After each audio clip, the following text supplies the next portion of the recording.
Yo, what's up mga ka-cottage? Magandang hapon po sa ating lahat. Yan.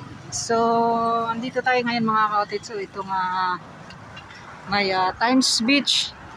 Yan. Dyan po ay tulips. Papunta na po yan dyan sa may SM Ecoland. Yan. So, dito mga ka-cottage, kumustahin lang po natin itong ginagawang Davao Coastal Road sa may Times Beach mga ka-cottage. Yung ginagawang rotonda na rin. At bibisitahin din natin, titingnan natin yung Coastal Road Park dito sa may Times Beach din mga ka-cottage. Kasi yun nga po ay parang tinatambak-tambakan na po nila ng mga lupa. At titingnan na natin ano po yung mga nagbago doon. Yan o.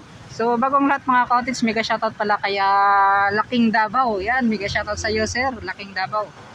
Yan, kay Sir Patrick Earl, yan. Mga YouTuber dito, kay Ratcho, kay SG Vlogger TV. At kay Sir Angel Pagaran, yan. Mga YouTuber yan sila mga cottage. Yan, kaya Lakbay Pangarap na rin. Yan. Sa lahat po ng mga small YouTuber na nandito mga cottage na nag-update dito sa Davao City. Yan. So, yun mga cottage, titingnan lang natin kasi yun nga po matagal na rin tayong hindi nakabalik dito sa Maya Times Beach. At ano ba yung mga meron na dito, kung ganun pa rin ba yung sa pag-opening. After 3 months na kasi mga cottage yung nagdaan. Yan, titingnan natin ano yung makikita natin. Yan.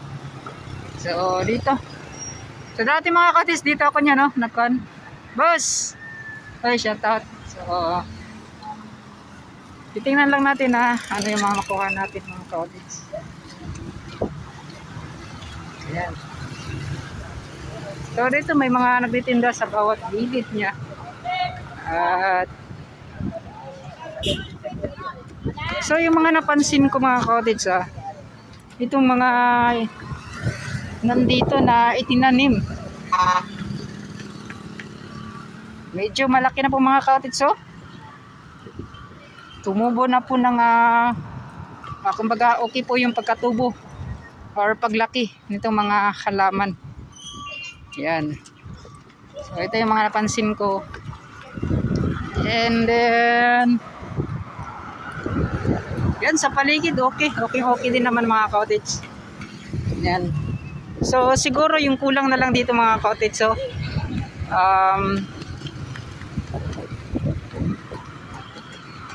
yung ganito yung mga dapat siguro may yung mga hardinero mga cottage tinatanggal kasi kapag matagalan yan mga cottage dadami pa yan. So isa rin yan sa mga magkakos na yung ulan so mapupundo po dito yan, hindi po yan dadaloy sa bawat gilid niya mga cottage. So far mga cottage maganda pa yung Times Beach rotonda ngayon. Yan. Medyo busy mga cottage dito. Sobrang daming mga malalaking truck. So ito po ay para po sa paggawa ng park dyan. So yan po yung kuan natin nagagawing park dito sa bawat gilid nitong Times Beach rotonda. Yan.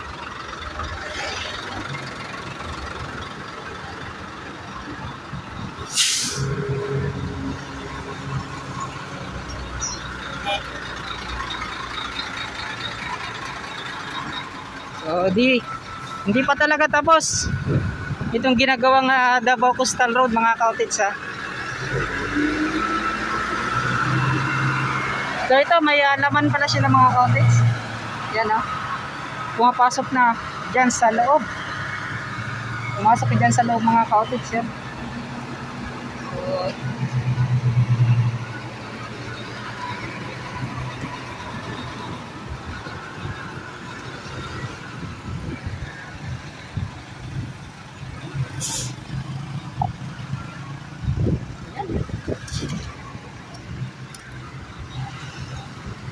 So isa rin sa mga cottage itong kanilang pagtambak yan kasi pagpunta natin yan, oh, mayroon namang mga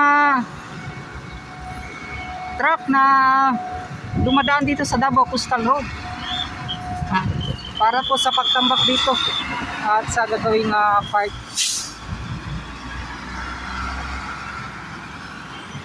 So busy pa rin talaga sa pagtatrabaho dito po sa Coastal Road atin na itong ginagawang park. Yan. So napakahaba po mga cottage itong area na to. So sa pag-alaman natin yan sa magkabilang dulo, yung dyan sa kabila at hanggang doon po sa dulo na yung mga cottage. So yan, sa unahan lang, hindi naman hanggang doon sa dulo talaga nitong mga cottage. Dyan lang banda, oh. Yan. At nasa 8 hectares daw yung sakop po ng ginagawang park. Yan. So yun, oh. So at least may nagbabantay mga cottage, so nagsisinyal sa mga dumadaang mga motorista. Yan. So asahan natin mga cottage na ito kanilang ginagawa ay magiging katulad din doon po sa may Bago Aplaya. So ito pala yung dahilan kaya siguro hindi pa nila ay nakaplastaran pala to dito mga cottage. So kaya lang parang giniban nila yan para may daanan po yung mga truck na dumadaan.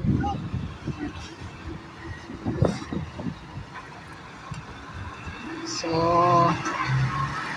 sa mga motorista, no, asahan na lang po ninyo na parang may medyo traffic po dito kasi yun nga po ay dahilan po sa mga di pa tapos talaga yung pagtambak. Yan.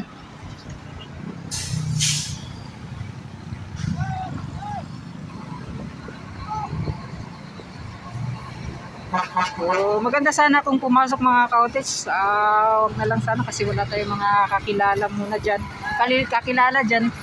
Yan, so pinasilip ko nila mga cottage. Yan, no? May lamang shout out. May lamang lupa. So magandang yung Davao Coastal mga cottage, magandang rota or access road na kanilang ginamit para po mas madali. Siguro itong mga lupa na to na galing siguro yan sa may Atoril or mga Tugbok yan or sa Kalinan yan mga cottage, no? At dito sila dumaan sa Davao Coastal Road. So maganda kasi nga po yung daanan dito ay tuloy-tuloy. Dito ka lang po sa itong area na to makikita ng medyo matraffic. Ayan mga cottage. So makikita po ninyong panahon at napakasama po. Timing na timing talaga. So yun, at pupuntahan natin yung rotonda.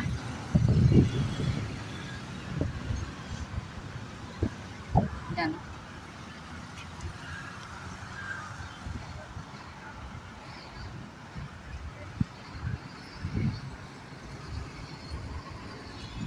So dito na sa roundabout. Wow, shout out. Yan, oh. Hoy, shout out. So yan po mga cottage, at malaking tulong at itong Davao Coastal Road talaga. Yan.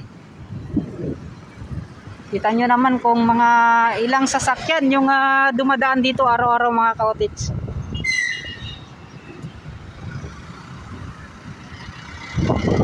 Siguro yung kulang dito ay yung CCTV camera mga cottage. Just in case na may mga mangyayaring di ka kan mga cottage ay makan natin. May nagakan doon, no? May nagpipitik. Yan, lalapitan natin. Yan. At din yung mga kon dito, yung mga puno dito na dati napaka kulay yellow po nito. Ngayon ay parang patanggal na po yung mga dahon. Yan. Siguro po sa lakas ng hangin. Yan, oh. So yan, si may nagpipitik to, no? Si Boss Pitik. Yan. Boss, ngapon. Yan. So dito tayo, nakita natin itong namimitik mga ka-cottage. Yan, no?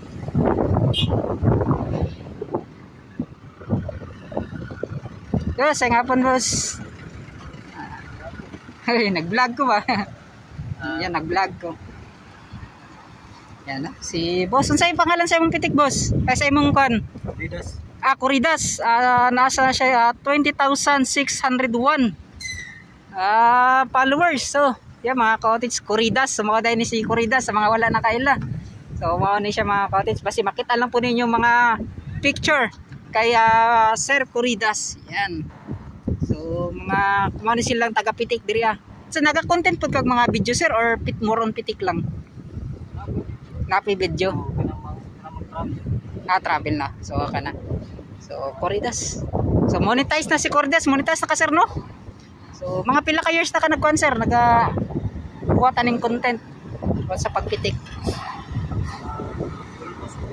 2 years daw. So, bago pa day, no? Di pa kayo siya, kuhan. Marag sunod-sunod tayo mga cottage, mga 2 years pa ang pod ko nag-kuhan. So, nga na katong pandemic yun. Mga cottage, so tinitingnan niya yun. So ganito pala mga cottage yung style po ng pagpitik. So yan, no? So, maganda siguro kung may ganito ka na DSLR cam.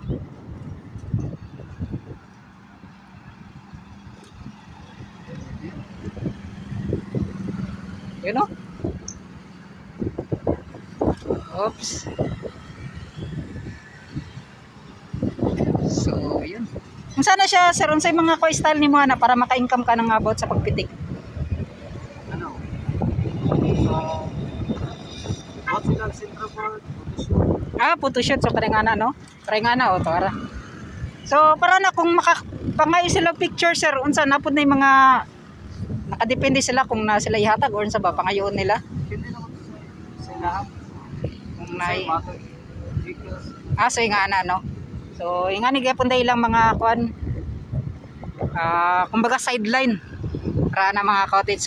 So pinipitikan yan. So magaling mga cottage, maganda. Parang sa tingin ko parang yung ganito yung style, yung magpitik ka, parang enjoy, no? Enjoy yung ako mo tanaw lang gani kung imong gipitikan, marag enjoy siya tanawon. So si Sir Corridas na nandito sa Davao Coastal Road, yun, no? Mga CTTA mo na kumakaway.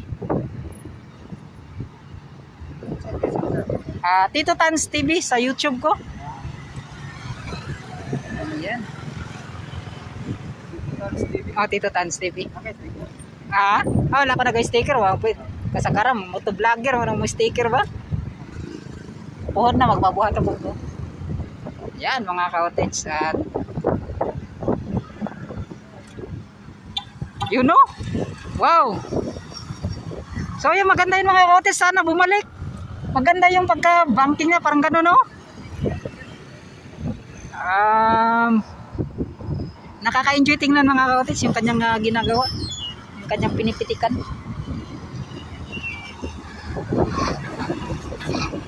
So si Sir Corridas, ayan mga cottage, follow nyo po yung kanyang Facebook page.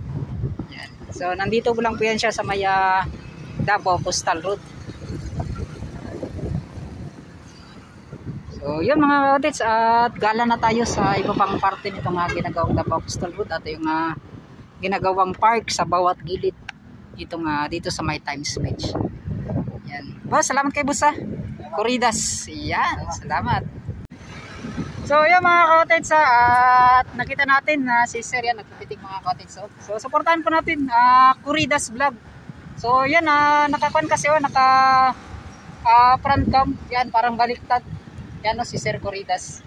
So yan mga cottage, at maganda pala. Tingnan ko yung mga magpitik ka ng mga ganito mga cottage. So napaka-enjoy tingnan. Tiningnan ko lang po yung kanya mga pinagagawa mga cottage. Yun, at kasi yung mga motorista kasi mga cottage, kapag binidyohan at pinicturean na po niya, para nakakuan pa, naka-smile at naka-posing. So, ganun mga cottage, soon baka iwan ko kung kailan baka makabili tayo ng mga DSLR, yung mga pang kuan talaga mga cottage, gamit sa pang-vlog. At so sorry po at ngayon lang po tayo nakabalik. Yan, nagmamas na naman tayo mga cottage. At yan o, lagi na lang tayong tulog. Wala na kasing masyadong mapuntahan natin na mga update. Napakalayo na kasi mga cottage, yung mga bypass road, yung sa Twin Tunnel. Hindi katulad dati, yung sa dito sa Davao Coastal Road, hindi pa ito tapos. Yan, marami pa tayong pupuntahan. Pero ngayon, para talaga yung talk nito, bihira na lang nakapag-update. So mga cottage, so sana supportahan nyo rin ako. Mag-fishing adventure ako. Yan, pupunta po tayo ng Samal Island yan mga cottage, so, sa aking probinsya. Yan. Hoy sir, shoutout sa inyo sir. Yan, shoutout ko na sir na nag-bike. Yan. So, yan, supportahan nyo po mga cottage, mag-fishing adventure ako. At sana nga po ay ganun pa rin. Nakasuporta pa rin kayo sa akin.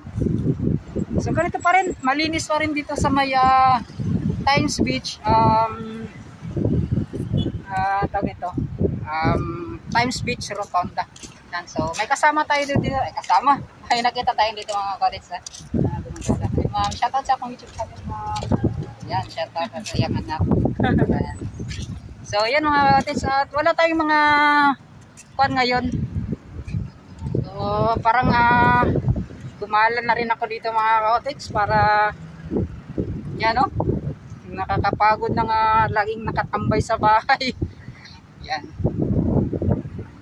Hindi ko alam kung saan tayo kukuha ng magandang content mga cottage. Para lang po makapag-upload tayo. Yan. So, ito na. So, Corridas Vlog, bagong kaibigan natin yan. Yan, so, pakisuporta. So, ito po yung kanyang sticker. Siguro, gagawa na lang siguro ako ng ganito, no? Yan. Para mas madaling matandaan ko dito.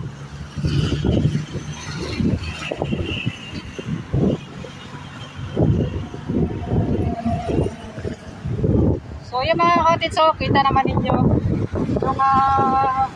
malawak na kalupain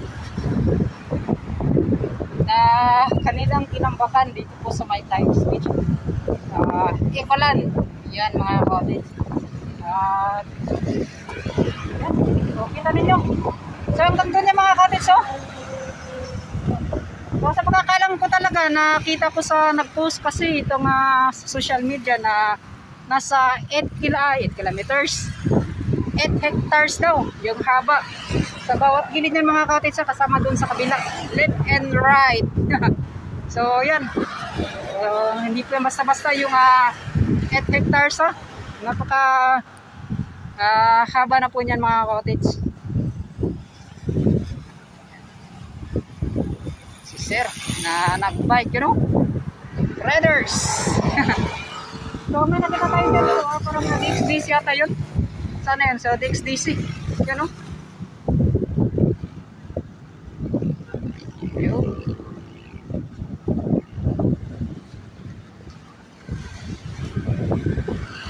So, yun mga cottage. Yung dulo. Ito gagawin part. Kasi yung gilid ng mga cottage, Imar ata yan. Land Resort. Nakalimutan ko. So yan, basta yun ng mga cottage. Maraming salamat at hanggang dito na lang. Oh, shoutout! Yan, shoutout! Oh, shoutout kay sir. So naka-front cam kasi tayo. So maraming salamat sa lahat po ng mga solid supporters natin, solid viewers, solid subscribers.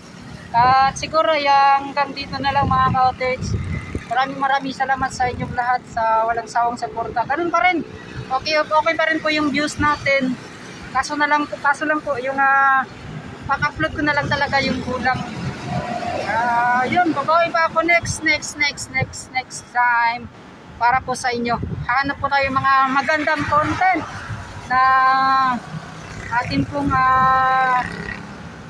may pakita. So soon, baka yung mga pagpasaya, yung mga content sa bawat gilid, yung mga ginagawa ng yung mga content creator. Yan. So gagawa tayo ng mga ganon. Yan, maraming salamat at hanggang dito na lang, nabubulol na ako. Yan, oh. So, yan at mega shoutout pala kay Sir John Emphasis. Yan, at kaya Ma'am Kumala Bryce. Yan, maraming salamat sa mga classmate ko dyan. Sa yung classmate ko dati pala. Yan. So, Jigo Silang. Yan mga kautits. So, hanggang dito na lang at papalam na ako.